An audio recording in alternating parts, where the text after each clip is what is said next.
வணக்கங்க. நான் உங்கள் பூவை ராசி.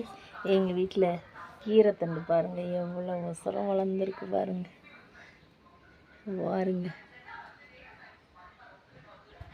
பாருங்கள் ஃப்ரெண்ட்ஸ், 2 கன்று கீரை கன்றுங்க. இது கீரை நான் பாவி வச்சுருந்தேங்க. கீரையெல்லாம் பாவி வச்சு சாப்பிட்டாச்சு. அந்த தூர் எடுத்து மறுக நட்டு வச்சேங்க. கீரை டேஸ்ட்டாக இருக்குன்னு பாருங்கள், அவ்வளோ பெருசாக வளர்ந்துருக்கு. நிறைய ரோசாப் செடி வச்சுருந்தேங்க.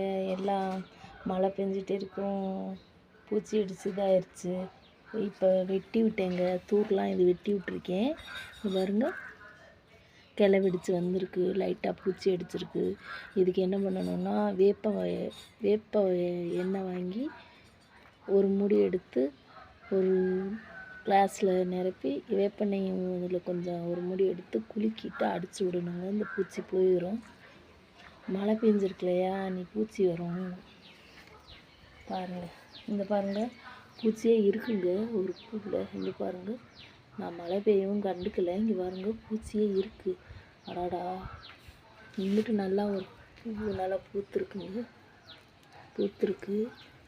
ஆனால் இந்த பூவில் பாருங்களே, பூச்சி இருக்கே. அடாடா, ஏங்க, ஆஹா, பூச்சி பாருங்கள் எப்படி இருக்குன்னு. அத்தாடி, இதுக்கு இருக்குது.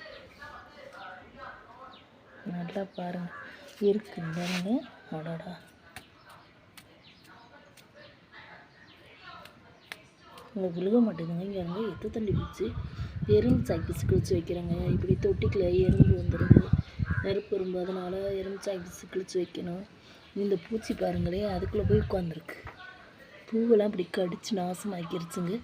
இந்த இதெல்லாம் வராமல் இருக்கணும்னா வேப்ப எண்ணெய் கலந்து தண்ணியில் அடித்து செடி பூரா அடித்து விடணுங்க.